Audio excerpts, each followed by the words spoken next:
Hi, I'm Brian Vibberts from Vibberts Mixing. I'm a 6-time Grammy Award winning engineer, and I record and mix with people like Chick Corea, Michael Jackson, Disney, Herbie Hancock, Sting, and many others. Today, we're in my mixing room, and this is the studio where I do all my mixing in.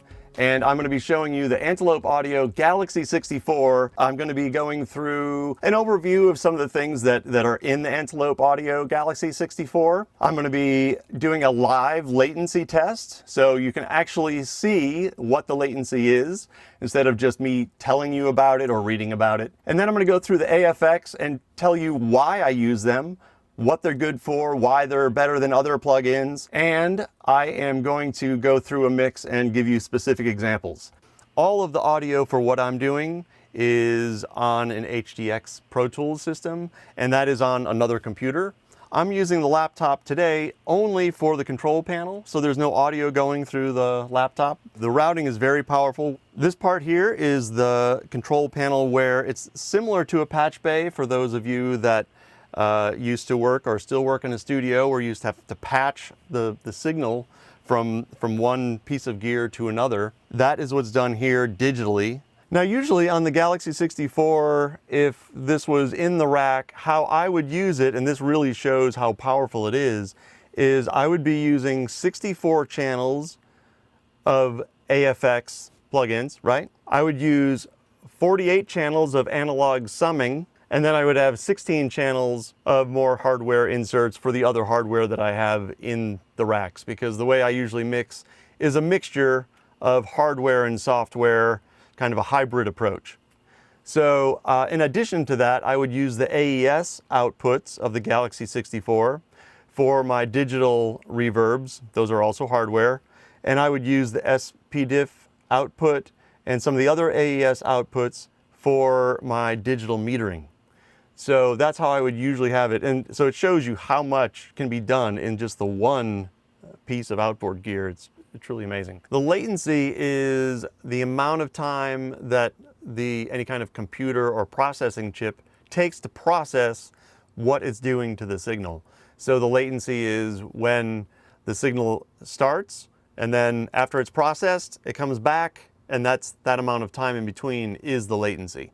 So let's do the latency test now live so you can see how I do it and what the results are. So I'm taking a single snap. I'll play that for you. That's our source. It's a very percussive sound, so we will be able to look at the waveform very precisely to get a good and accurate location between the two, so we can figure out what that number is for the latency. So I'm going to send that snap through the Galaxy 64 AFX. I have 5 of them. Over here I have 2 Pultec style, an SSL style plugin, 1176 style, and a TubeChild 670. So I'm going through those 5, and then I'm coming back into Pro Tools. I have the output as C7. That's going to that channel, and then returning on the channel that I'm recording in, that's also C7. So let's go ahead and record that. Okay, so you can already see that it's very close, but I like to zoom in, so I want to get a very accurate number on this. So I find a point in the original source that is going to be an easy one to find on the other waveform.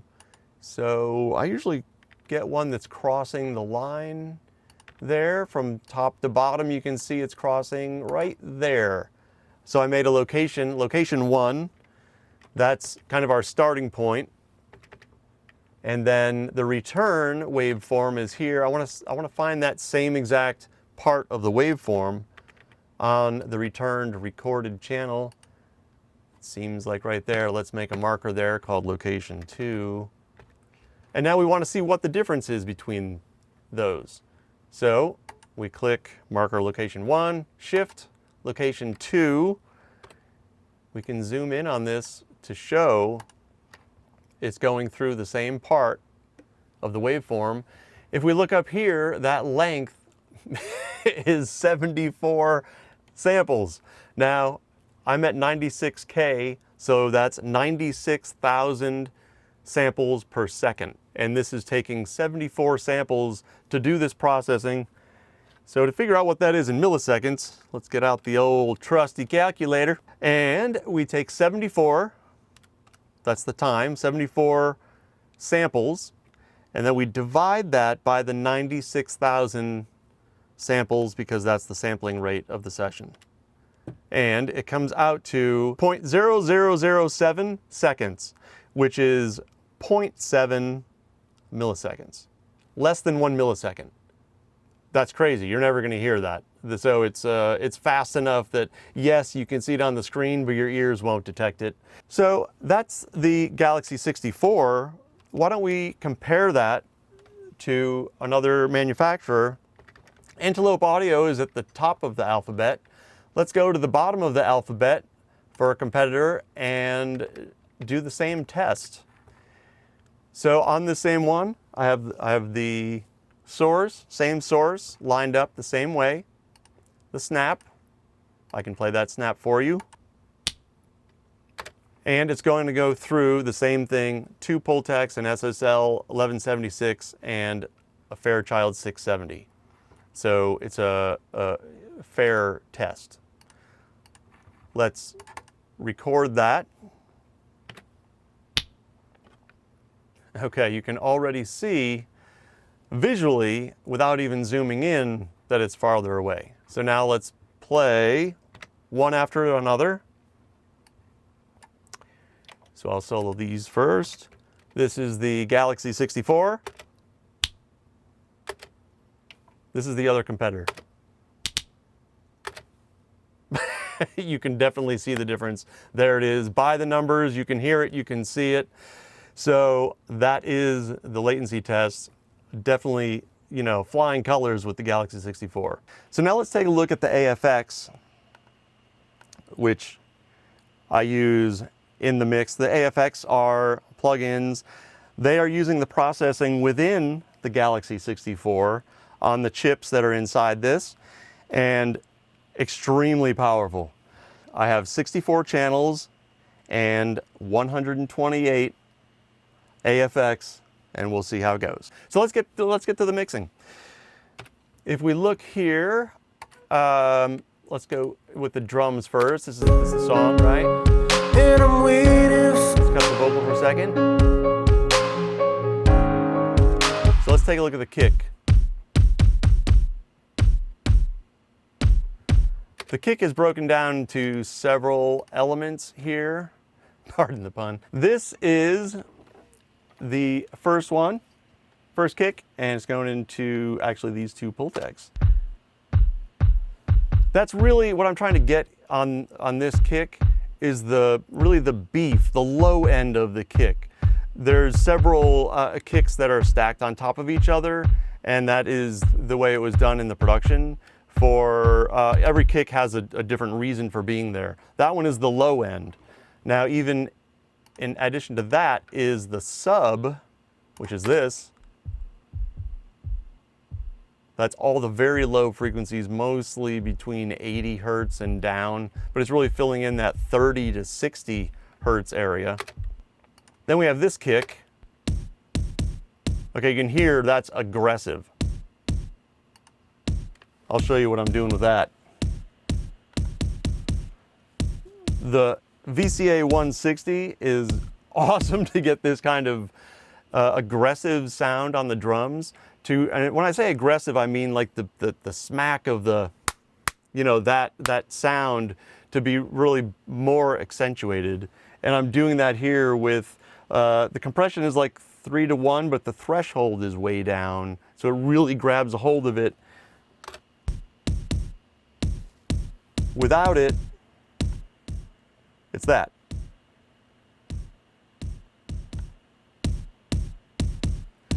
So when that's layered in, you get the attack from that, the low end from the other one, and it all sounds together. Now in this song, it's purposefully made to be not like exact in terms of the timing of that kick, just for the feel and style of this genre. If we go to the snare, we'll hear some more drums here. And the clap in there. The clap is here. There's a little bit too much high end for me in the clap, so I brought that down, but I wanted to get more of the mid-range in, so I boosted that. And then the compressor does really well with drums as well. I've used that hardware for years, and it's great to have some software versions in the AFX, the Galaxy 64, that really do capture the real sound of the hardware. So I grew up in the business using all the hardware. So when I think of it, I'm kind of thinking of what would I do if I actually had the hardware in front of me, and that's how I kind of make my decisions. Let's listen more here with some of the percussion.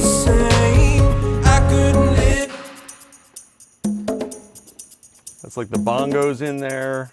For the bongos, the API 550 series, the 550B, it has the 4 different EQ. And I am doing a lot of boosting here, as you can see. I don't always boost, sometimes I'm bringing stuff back, but in this case I'm boosting 10K and 5K, because that's really the hands hitting the bongo, and so that brings that out. But then I want the tone of the drum to come out as well, and that's why I'm boosting 1K and also 400. So 400 is bringing a little bit more of that body out of the drum. I'm also, of course, have the 1176, so it really brings it out front in the mix. Now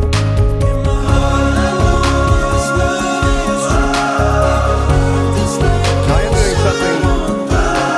something different with the bass, and this shows, like if you really push it, if you push the AFX, you can get some really cool results. You'll see what I mean. So I am slamming this. You can see that's going into the red.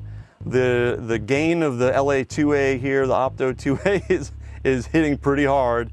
And what I'm doing is I'm getting a fuzz bass sound out of it.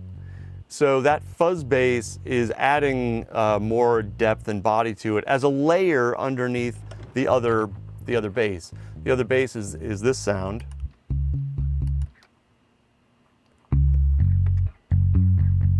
And then I add this to it.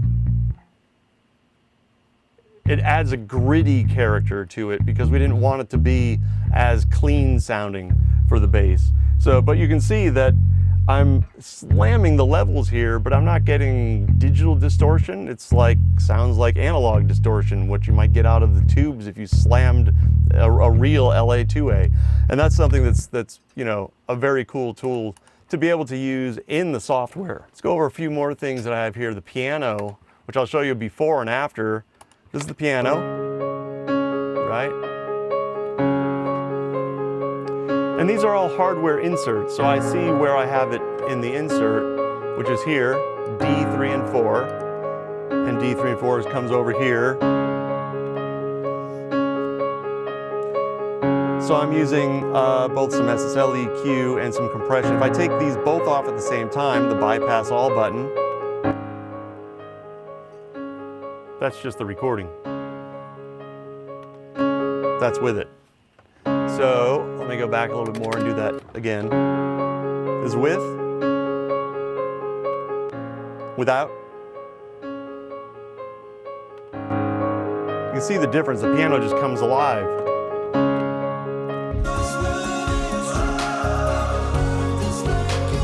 So this has a lot of different synthesizers and has different layers in here, some different rhythmic elements. All of the EQ, all of the compression limiting is all being done with the Galaxy 64. All audio is being done through the HDX system, but you see the laptop over here, just to reiterate, that's really just the control panel. There's no audio going through the laptop. You can have this control panel on the same screen as your Pro Tools, but I prefer to have it on the side so I can always see what's going on with meters and to change things easier. So let's go to some vocals here. At the end, let me just play a little bit of the mix with that vocal in at the end. There's a lot going on.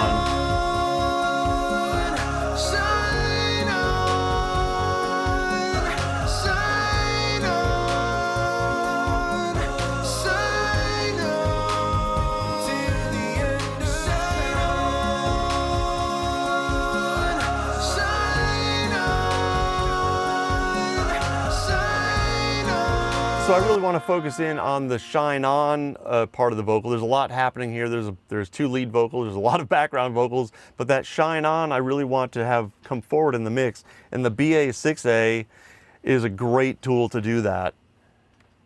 Let's hear what that sounds like soloed.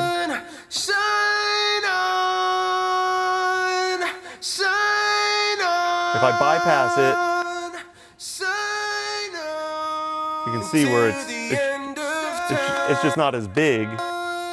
Shine on, shine on. Now in the mix, it's this. Shine on, If I take it out in the mix,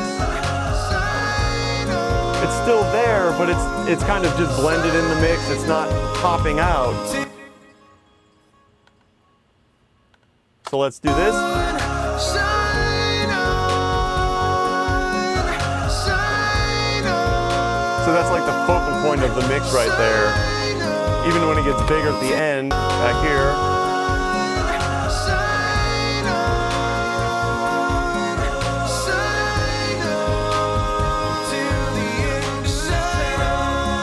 So that's all now being processed through the Galaxy 64, and there's still plenty of processing still that hasn't been used on this mix just because it didn't need that much.